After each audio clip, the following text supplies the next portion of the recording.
வரகாத்துஹு. Volunteers தவிர மற்றவங்கெல்லாம் உட்காரலாம். வாலண்டியர்ஸ் யார் யாரும் அவங்க மட்டும்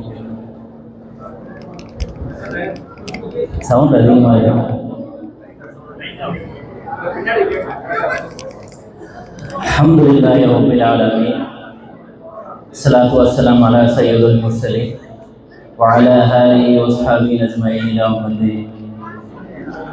قال الله تعالى في القرآن الحكيم: ومن أحسن قولا ممن دعا إلى الله وعمل صالحا وقال إنني من المسلمين. அன்பான சகோதரர்களே, அஸ்ஸலாமு அலைக்கும் வரஹ்மத்துல்லாஹி வபரகாத்துஹு. ஒரு சிறிய இடைவெளிக்கு பிறகு மீண்டும் நாம் அனைவரும் சந்திச்சிருந்தோம். அல்ஹம்துலில்லாஹ், எல்லா புகழும் இறைவனுக்கு. அல்லாஹ் சுப்ஹானஹு வ தஆலா தன் திருமறையில் கூறுகின்றான், வல் அஸ்ர், காலத்தின் மீது சத்தியமாக. காலத்தின் மீது சத்தியம் செய்கிறான். அப்படி என்றால் காலம் எவ்வளவு முக்கியமானது, அதை நாம் செலவிட்டு இங்கே வந்துள்ளோம். விலை மதிப்பில்லாத காலத்தை செலவிட்டு இங்கு வந்துள்ளோம். அந்த காலத்தை சிறந்த முறையில் பயன்படுத்தி இங்கிருந்து செல்லும் பொழுது நம் வாழ்க்கையில் ஒரு மாற்றத்தை கொண்டு வர நியத்தில் இருக்க வேண்டும். அன்பான சகோதரிகளே, ஒரு தாய் சொல்கிறார், இஸ்லாத்தில் 5 கடமைகள் உள்ளது. 5 பில்லர் ஆஃப் இஸ்லாம். உங்க அனைவருக்கும் தெரியும்ல, 5 பில்லர் ஆஃப் இஸ்லாம் என்ன? உங்க மைண்ட் எல்லாருக்கும் வந்துருச்சு. இப்போ 5 பில்லர் ஆஃப் இஸ்லாம்ல முதலில் இருக்கக்கூடியது ஷஹாதத். நம்ம எல்லாருக்கும் தெரியும். இங்க யாருன்னா ஷஹாதத் ஏத்து இஸ்லாத்துக்கு வந்துமா? நம்மளுடைய பெற்றோர், அல்லாஹ் சுப்ஹானஹு வ தஆலா நம்முடைய பெற்றோரை மூமின்களாக ஆக்கினா நம்ம ஷஹாதத் சொல்லி இஸ்லாத்துல வந்திருக்கோம். இந்த நிலையில் நான் உங்களுக்கு சூரா நிசாவில் உள்ள ஒரு வசனத்தை நினைவு கூற ஆசைப்படுகிறேன். வல்லாஹு யுரீது அன் யதூப அலைக்கும் வ யுரீது அல்லதீன யத்தபிஊன ஷுஹவாத்தி அன் தமிலு மைலன் அலீமா யுரீது அல்லாஹு அன் யுகஃபிஃப அன்கும் வ குலிகுல் இன்சானு தஈஃபா யுரீதுல்லாஹு அன் யுகஃபிஃப அன்கும் வ குலிகுல் இன்சானு தஈஃபா. அதோட தமிழ் அர்த்தம் என்னன்னா, ஆம், அல்லாஹ் உங்கள் பக்கம் தன் கருணை பார்வையை திருப்ப விரும்புகிறான். ஆனால் தம் மன இச்சைகளை பின்பற்றி கொண்டிருப்பவர்களோ நேரிய வழியிலிருந்து நீங்கள் வெகு தூரம் விலகி சென்றிட வேண்டும் என்று விரும்புகின்றார்கள். மேலும் அல்லாஹ் உங்கள் மீதுள்ள கட்டுப்பாடுகளை தளர்த்த விரும்புகிறான். உங்கள் மீதுள்ள கட்டுப்பாடுகளை தளர்த்த விரும்புகிறான். ஏனென்றால் மனிதன் குலிகுல் இன்சானு தஈஃபா, பலவீனமாக படைக்கப்பட்டுள்ளான். சரி, கம் டு தி பாயிண்ட். அந்த 5 பில்லர்ஸ் ஆஃப் இஸ்லாம்ல நம்ம ஷஹாதா சொல்லாமே அல்லாஹ் நமக்கு அந்த எளிதாக்கிட்டான். கரெக்டா? சோ ஃபர்ஸ்ட் எடுத்துருங்க. அந்த 5 பில்லர்ஸ்ல ஃபர்ஸ்ட் எளிமையாயிடுச்சு. இரண்டாவது ஜகா. ஜகா அனைவருக்கும் கடமையா? அனைவருக்கும் கடமையா? இல்ல, ஒரு நிசாப் லெவல் இருக்கு. செல்வத்தில் கொஞ்சம் ஒரு உயர நிலையில இருக்கவங்களுக்கு கடமை. கரெக்டா? சரி, இப்போ இதுலயும் அல்லாஹ் இலகுவாக்கி இருக்கான், அதையும் எடுத்துருங்க. அடுத்தது ஹஜ்ஜோட காலகட்டம். ஹஜ் எல்லாருக்கும் கடமையா? ஹஜ்ஜும் இல்ல, வசதி வாய்ப்பு உள்ளவர்களுக்கு ஹஜ் கடமை, அதையும் நமக்கு இலகுவாக்கிட்டான். அடுத்தது என்ன? ரமதான். ரமதானில் இருக்கக்கூடிய நோன்பு.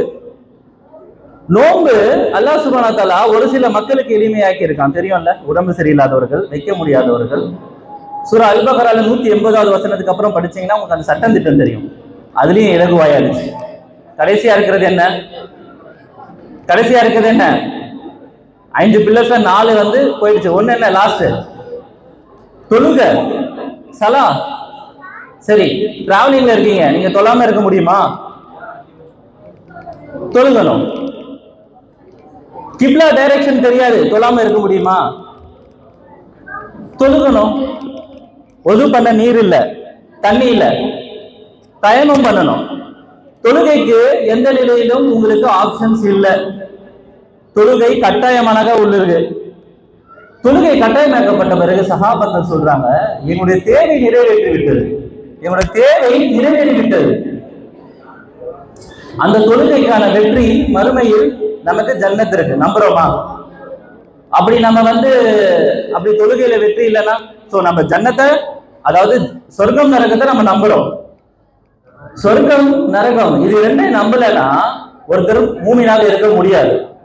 சகோதரர்களே, இந்த சொர்க்கத்துக்காக சஹாபாக்கள் தன் உயிரையும் கொடுத்து போராடினார்கள். இதெல்லாம் நம்ம ஏற்றுக்கிறோம். மேலும் அந்த தொழுகை இருக்குல்ல, மறுமையில் நமக்கான அல்லாஹ் சுப்ஹானஹு வ தஆலா கேட்கக்கூடிய முதல் கேள்வி எதை பற்றியது? தொழுகையை பற்றியது. அல்லாஹ் சுப்ஹானஹு வ தஆலா மேலும் தன் திருமறையில் கூறுகின்றான், தொழாதவருக்கு சக்கர் என்றும் நரகம் உள்ளது. நம்புறோம்ல?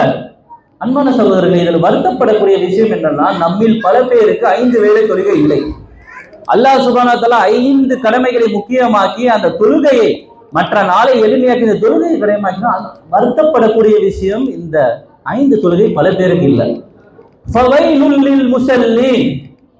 அல்லாஹ் சுப்ஹானஹு வ தஆலா திருமறையில் கூறுகிறார், தொழுகையாளிக்கு கேடு. எந்த தொழுகையாளிக்கு?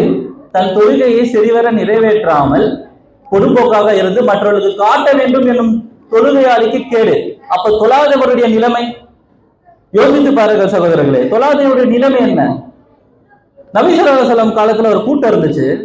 அவங்க எல்லா வகையிலும் நபி ஸல்லல்லாஹு அலைஹி வஸல்லம் அநீதியா எதிரா வந்து திட்டம் திட்டிக்கிட்டே இருந்தாங்க.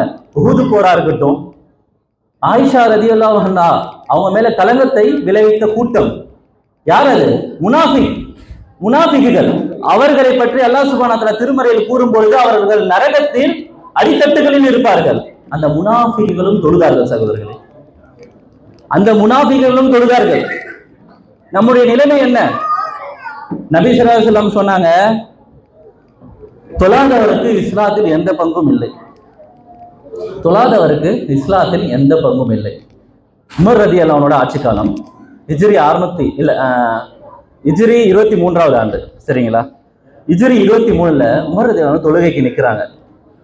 அப்பொழுது ஒரு மஜூசி அவர்களை குத்தி காயப்படுத்துகிறான். மரண தருவாய். சஹாபாக்கள் அவர்களை கொண்டு சென்று ட்ரீட்மெண்ட் கொடுக்குறாங்க. அன்கான்சியஸ் நிலைமையில படுத்திருக்காங்க. உமர் ரலியல்லாஹு அன்ஹு சுத்தி சஹாபாக்கள் உட்கார்ந்துட்டு இருக்காங்க. அமீருல் மூமினின், கலீஃபா, ஜனாதிபதி இப்ப சுத்தி இருக்காங்க. இப்ப கான்சியஸ் வருது. பக்கத்துல நம்ம இருந்தா நம்ம என்ன சொல்லுவோம்? நாராளமான மனிதர்கள் என்ன சொல்லுவோம்? ஆனா இப்னு அப்பாஸ் ரலியல்லாஹு பக்கத்துல இருக்காங்க. அமீருல் மூமினின் கண் விழிச்சுன்னு அவங்கள பார்த்து சொல்றாங்க, அமீருல் மூமினினே, நீங்கள் இன்னும் ஃபஜர் தொழுகவில்லை. அப்படி சொன்ன உடனே அமீருல் மூமினோட ரியாக்ஷன் என்ன இருந்தது? உடனே அவங்க கோவப்பட்டாங்களா? இல்ல. அவங்க கேட்டாங்க, மற்றவங்களாம் தொழுதுட்டாங்களா? மற்றவர்களாம் தொழுகையை நிறைவேற்றி விட்டார்களா அப்படின்னு கேட்ட பிறகு தயமம் செய்து ரத்தம் வடிந்த நிலையில் உயிருக்கு போராடிய நிலையில் தொழுகையை நிறைவேற்றிவிட்டு சொன்னார்கள், தொழாதவருக்கு இஸ்லாத்தில் எந்த பங்கும் இல்லை.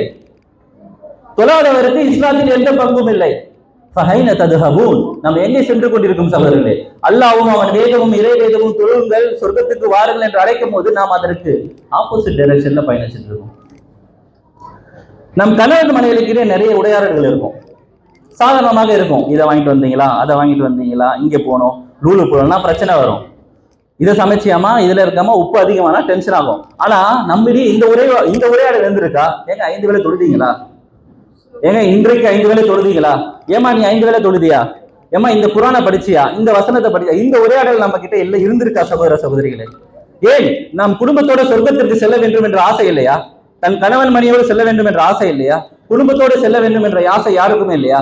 நீங்கள் உண்மையில் இந்த வாழ்க்கையில் போராடக்கூடிய ஒரே விஷயம் சொர்க்கம் தான். தன் கணவன் சொர்க்கத்திற்கு செல்ல வேண்டும், தன் மனைவி சொர்க்கத்துக்கு செல்ல வேண்டும் என்ற முயற்சி செய்ய வேண்டும். அதுதான் ஒரு மனிதரின் குறிக்கோள்.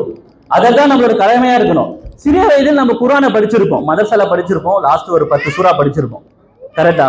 அதையே வாழ்க்கை முழுக்குமே நம்ம படிச்சுட்டே இருக்கோம். ஏன்? அல்லாஹ்வுடைய வேதம் அந்த 10 சூறா மட்டும் தானா? 114 அத்தியாயங்களை இறக்கி உள்ளான் அல்லாஹ்.